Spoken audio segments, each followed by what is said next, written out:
I do. It was when there was a fundraiser being held, one of the first fundraisers that I attended, and actually one that was done for him by Dr. DeClue. And I remember showing up, and you meet Dr. DeClue, who you're expecting to see somebody in a suit and tie, and next thing you know, it's a big bald guy with tats all over, and you're just like, you know, wow, this guy's doing all this for this young man. And then Ryder showed up with his mom, and Ryder was just being himself, just being a kid, doing coloring books with Transformers, and all these big guys bench pressing 800 pounds were around him, and he could think of nothing else but coloring this coloring book with all this going on for him. I don't think he really knew what was going on. All it was for him.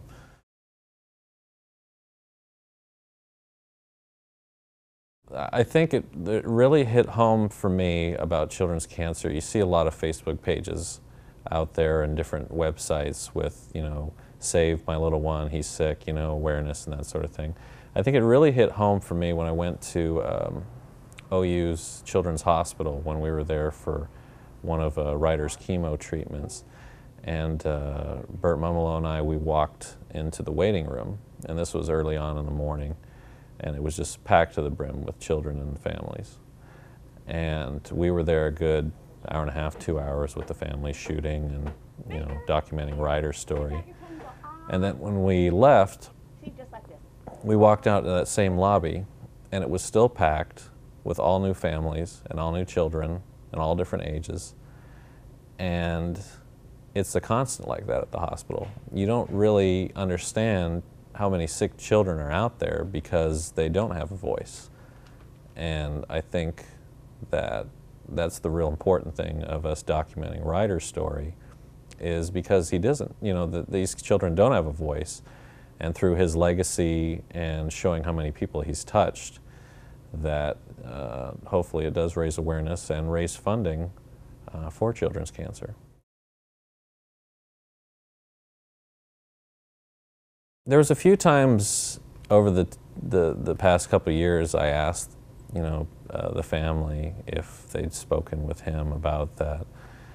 And the gist I got out of it was that they explained to him that he was sick, and that and through that and their faith, they taught him about God and Jesus and heaven.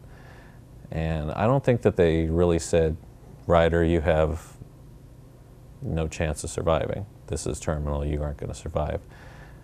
And I don't think they needed to, because I think with children, as much as we think that we have to explain every little thing, I think that they're a lot more observant than, you know, what we believe. And I think in his own way, from speaking to the family today, that he was saying goodbyes to people individually yesterday in his own way, even though it was his last hours on earth here.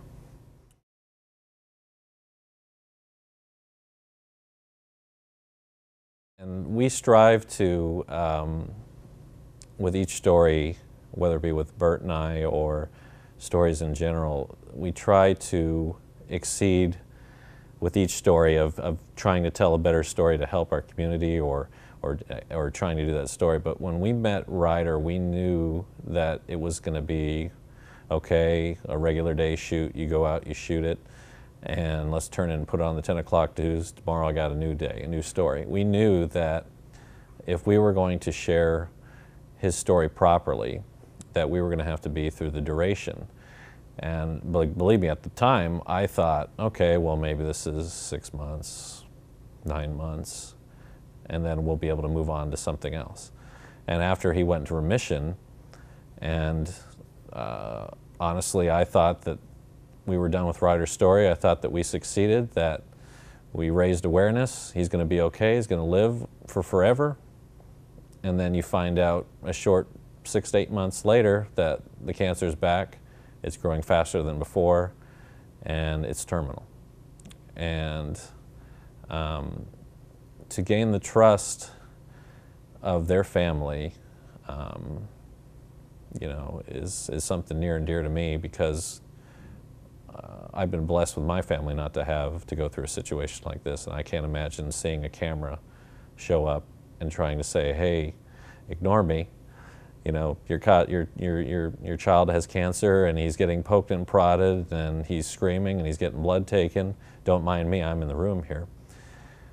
And it didn't happen at first, but eventually, you know, and now I can honestly say that they think that, you know, Bert and I are part of their family.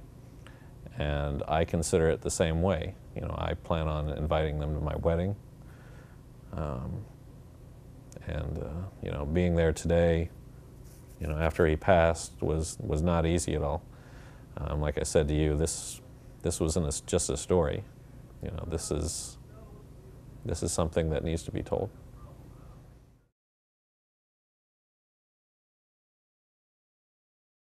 For one, support for families who are in the same situation like how Ryder's family was. Ryder was blessed, and his family was blessed with thousands of people that were interested in helping out their family, doing whether it monetarily or being at fundraisers or helping out or donating whatever their time. And there's a lot of families out there that don't have that blessing. So I think through Ryder's story, the hope is that if another sick child in our area or a sick child anywhere is in need of help, that somebody will be a good Samaritan and help that family.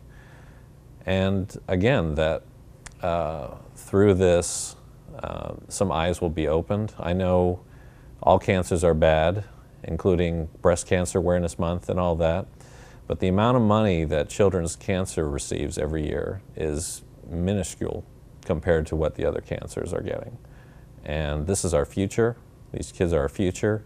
And seeing what Ryder accomplished in 6 short years and how many people he touched, you know, what if he lived to his 20s? Who knows what type of things he could have done to help his community, or who knows?